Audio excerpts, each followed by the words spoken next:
India voice, आपकी सोच, आपकी आवाज।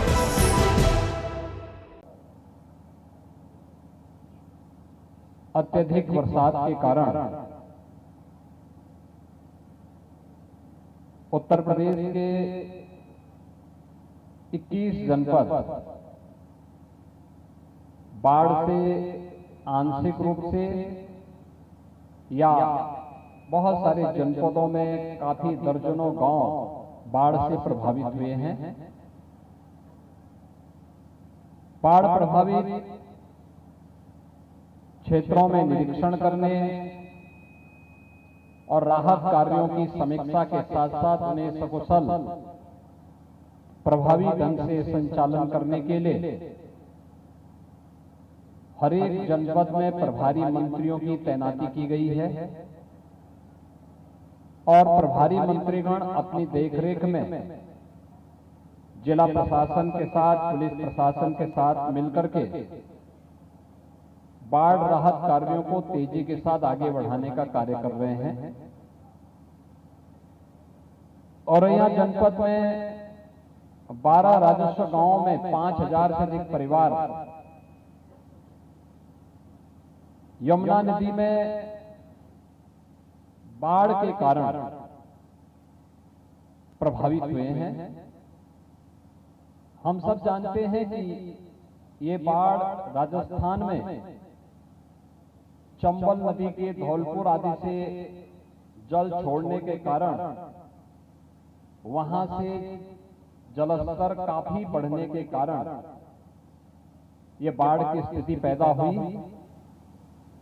सामान्यतः हम देखते हैं कि जो खतरा का निशान है यमुना जी में वह 113 मीटर है, लेकिन उससे भी 4.5 मीटर ऊपर, खतरे के निशान से भी 4.5 मीटर ऊपर जल का स्तर पहुंचने के कारण ये स्थितियां पैदा हुई, जिसके कारण आगरा,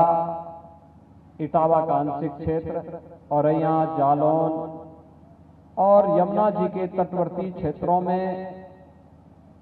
बलिया तक का वह क्षेत्र, क्योंकि प्रयागराज में मां गंगा के साथ यमुना जी का मिलन हो जाता है, लेकिन ये क्षेत्र बलिया तक पूरा प्रभावित होता गया। इन सभी क्षेत्रों में बाढ़ राहत कार्यों को प्रभावी ढंग से आगे बढ़ाने के लिए और पीड़ित परिवारों को आर्थिक सहायता उपलब्ध करवाने के लिए सरकार ने अपने स्तर पर पीएसी की फ्लड यूनिट को, एनडीआरएफ को, एसडीआरएफ को तैनात किया है। हमारी आज वर्तमान में भी अलग अलग क्षेत्रों में इन सब की जो यूनिट है वह प्रभावी ढंग से बाढ़ कार्यों का निरीक्षण करके वहां पर राहत कार्यों को प्रभावी ढंग से आगे बढ़ाने का काम कर रही है। एनडीआरएफ की 16 टीमें, एसडीआरएफ की 18 टीमें और पीएसी की फ्लड यूनिट की 31 टीमें वर्तमान समय में बाढ़ प्रभावित जनपदों में जहां कार्य कर रही हैं, वहीं इन सभी 21 जनपदों में 1250 से अधिक नौकाओं की व्यवस्था के माध्यम से भी नागरिकों के आवागमन के कार्यक्रम को सुचारू बनाने का कार्य किया गया है। पर्याप्त मात्रा में नौकाओं की व्यवस्था के साथ ही हर एक जनपद, प्रदेश स्तर पर, जनपद स्तर पर कंट्रोल रूम की व्यवस्था, हर एक गांव में भी बाढ़ चौकी की व्यवस्था और राहत कार्य के लिए जिन लोगों को सुरक्षित स्थानों पर पहुंचाना पड़ा उनको सुबह का ब्रेकफास्ट, दोपहर का और सायंकाल का भोजन की व्यवस्था, शुद्ध पेयजल की व्यवस्था, पशुओं के चारे की व्यवस्था, जो लोग अपने घरों में सुरक्षित रह सकते हैं उनके घरों की व्यवस्था की दृष्टि से हम लोगों ने वहां पर उन्हें सूखा राहत की किट भी उपलब्ध करवाए हैं। आप देख सकते हैं किट में 10 किलो चावल, 10 किलो आटा, 2 किलो दाल, 1 किलो तेल, 10 किलो आलू और अन्य सूखा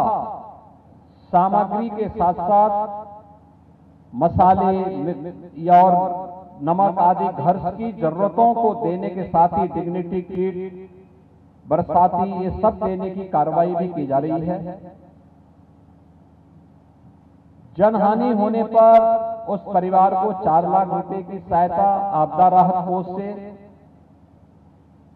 किसी परिवार का मकान पूरी तरह बह गया है या नदी में विलीन हो गया है, उन परिवारों को मुख्यमंत्री आवास योजना से आच्छादित करने की कार्रवाई भी की जा रही है। पशुओं के चारा के साथ ही अगर पशुधन की हानि हो रही है उसका भी कंपनसेशन दिया गया है।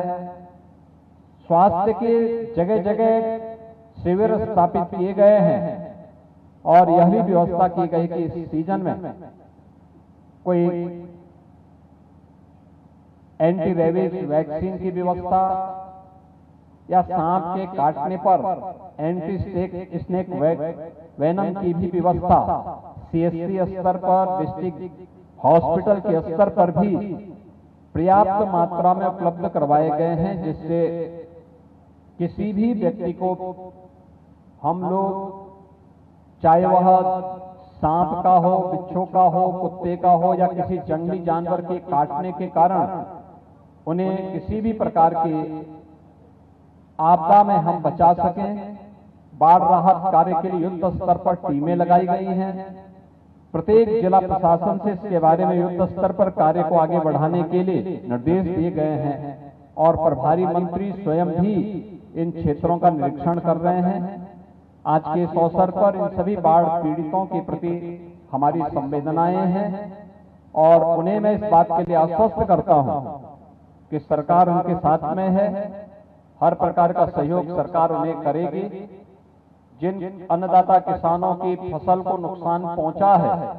उसके सर्वेक्षण के भी आदेश दिए गए हैं और उन्हें भी सर्वेक्षण की रिपोर्ट आते ही तत्काल कंपनसेशन उपलब्ध करवाने का कार्य होगा। हमें भी अलर्ट मोड में रहना होगा क्योंकि अभी ये अगस्त का प्रथम सप्ताह है और बाढ़ की आशंका सितंबर तक बनी रहती है। हमें इसके लिए सदैव सतर्क दृष्टि से इन सभी पे नजर रखनी होगी। मैं आपको इस बात के लिए आश्वस्त करता हूं कि सरकार और प्रशासन पूरी मुस्तैदी के साथ आपके साथ खड़ी है और आपको हर संभव सहायता करने के लिए पूरी मजबूती और प्रतिबद्धता के साथ कार्य करेगी। धन्यवाद। जय हिंद। बहुत बहुत आभार माननीय मुख्यमंत्री महोदय। हमारे मीडिया के कुछ बंधु वार्ता के लिए